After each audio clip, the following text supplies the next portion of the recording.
നിമിഷപ്രിയയുടെ മോചനത്തിന് വേണ്ടിയുള്ള ചർച്ചകൾ യമനിൽ തുടരുമ്പോൾ നിമിഷപ്രിയ ആക്ഷൻ കൗൺസിൽ ഇപ്പോൾ വിദേശകാര്യ മന്ത്രാലയത്തിന് ഒരു കത്ത് കൂടി നൽകിയിരിക്കുകയാണ്. ഇന്ത്യയിൽ നിന്നുള്ള ഒരു പ്രതിനിധി സംഘത്തിന് യമനിലേക്ക് യാത്ര ചെയ്യാൻ അനുമതി നൽകണമെന്നതാണ് ഈ കത്തിൽ പ്രധാനമായും ആവശ്യപ്പെടുന്നത്. ഇന്ത്യയിൽ നിന്ന് യമനിലേക്ക് ഇപ്പോൾ യാത്രാ വിലക്കുള്ളതിനാൽ തന്നെ ഈ ആക്ഷൻ കൗൺസിലിൻ്റെ ഉൾപ്പെടെയുള്ള പ്രതിനിധികൾക്ക് അങ്ങോട്ട് യാത്ര ചെയ്യാനും മധ്യസ്ഥ ചർച്ചയിൽ പങ്കെടുക്കാനുമുള്ള പരിമിതി നിലനിൽക്കുകയാണ്.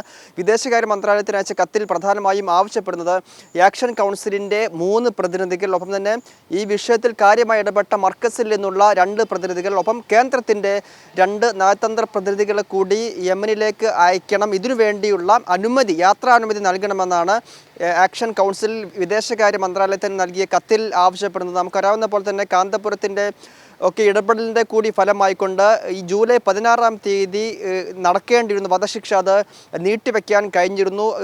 ഈ സന്ന കോടതി തന്നെ വധശിക്ഷ നീട്ടിവെക്കുകയാണെന്ന ഉത്തരവ് പുറപ്പെടുവിക്കുകയും ചെയ്തിരുന്നു. ഇതിൻ്റെ പിന്നാലെ നിമിഷപ്രിയയുടെ മോചനത്തിന് വേണ്ടിയുള്ള ചർച്ചകൾ അവിടെ സജീവമായി തന്നെ തുടരുന്നുണ്ട്. എന്നാൽ ഇന്ത്യയിൽ നിന്നുള്ള പ്രതിനിധികൾക്ക്, പ്രത്യേകിച്ച് ആക്ഷൻ കൗൺസിൽ പ്രതിനിധികൾക്കുൾപ്പെടെ അങ്ങോട്ട് പോകാൻ കഴിയാത്ത സാഹചര്യത്തിൽ ചർച്ച കാര്യമായി മുന്നോട്ട് പോകേണ്ടതുണ്ട് എന്നതുകൊണ്ട് കൂടിയാണ് ഇപ്പോൾ ഇങ്ങനൊരു കത്ത് കേന്ദ്ര വിദേശകാര്യ മന്ത്രാലയത്തിന് നൽകിയിരിക്കുന്നത്. ഈ കത്തിൽ സൂചിപ്പിക്കുന്ന ചില കാര്യങ്ങൾ കൂടിയുണ്ട്. നിമിഷപ്രിയയുടെ ഭർത്താവ് ഓട്ടോറിക്ഷ ഡ്രൈവറാണ്, അമ്മ വീട്ടുജോലികളൊക്കെ ചെയ്ത് ജീവിക്കുന്നയാളാണ്. അപ്പോൾ സാധാരണ കുടുംബമാണ് നിമിഷപ്രിയയുടേത്. മറ്റു ആക്ഷൻ കൗൺസിലിൻ്റെ ഉൾപ്പെടെയുള്ള ഇടപെടൽ കൊണ്ടാണ് ഈ തരത്തിൽ കാര്യങ്ങൾ മുന്നോട്ട് കൊണ്ടുപോകാൻ കഴിഞ്ഞത്. അപ്പോൾ അങ്ങോട്ട് നേരിട്ടൊരു സംഘത്തെ അയക്കുകയാണെങ്കിൽ ചർച്ച കൂടുതൽ ഫലപ്രദമാകും എന്നുകൂടിയാണ് ഈ കത്തിൻ്റെ ഉള്ളടക്കമെന്ന് പറയുന്നത്. നേരത്തെ കാന്തപുരം എ പി അബൂബക്കർ മുസ്ലിയാർ ഉമർ ഹാഫിൽ എന്ന ഈ യമനിലെ പ്രധാനപ്പെട്ട സൂഫി പണ്ഡിതനുമായി ഇടപെടുകയും ഈ പണ്ഡിതൻ വഴി ഭരണകൂടവുമായും പിന്നീട് കൊല്ലപ്പെട്ട തലാലിൻ്റെ കുടുംബവുമായും ഒക്കെ സംസാരിക്കാനും ഒരു മധ്യസ്ഥ ചർച്ചയുടെ തലം ഒരുങ്ങുകയും ചെയ്തിരുന്നു. ഇതിൻ്റെ കൂടി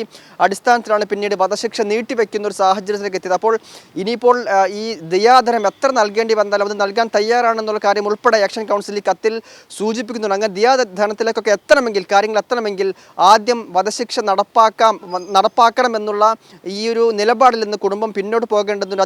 അതിനു വേണ്ടിയുള്ള ചർച്ചകളാണ് ഇനി മുന്നോട്ട് പോകേണ്ടത്. അതിനുവേണ്ടി ഇന്ത്യയിൽ നിന്നൊരു പ്രതിനിധി സംഘത്തെ അങ്ങോട്ട് അയക്കേണ്ടതുണ്ട്. അങ്ങനെ അയക്കാൻ ഇപ്പോൾ നിലവിൽ യാത്രാ നിരോധനം ഒരു തടസ്സമായി നിൽക്കുന്നു. അതിന് ആ യാത്രാ നിരോധനം നീക്കിക്കൊണ്ട് ഈ പ്രതിനിധി സംഘത്തിനും യാത്ര ചെയ്യാനുള്ള അനുമതി നൽകണമെന്നാണ് ഈ കത്തിൽ ആവശ്യപ്പെടുന്നത്. നേരത്തെ സുപ്രീം കോടതിയിലും ഇതേ ആവശ്യം ഉന്നയിച്ചുകൊണ്ട് ആക്ഷൻ കൗൺസിൽ ഒരു ഹർജി നൽകിയിരുന്നു. ആ സമയത്തും സുപ്രീം കോടതിയും പറഞ്ഞത് കേന്ദ്രത്തോട് ഇതേ ആവശ്യം നിങ്ങൾക്ക് ഉന്നയിക്കാമെന്നുള്ള കാര്യം സുപ്രീം കോടതി വ്യക്തമാക്കിയ പശ്ചാത്തലത്തിൽ കൂടിയാണ് ഇപ്പോൾ കേന്ദ്ര വിദേശകാര്യ മന്ത്രാലയത്തിന് ആക്ഷൻ കൗൺസിൽ യാത്രാനുമതി തേടിക്കൊണ്ട് ഒരു കത്ത് നൽകിയിരിക്കുന്നത്.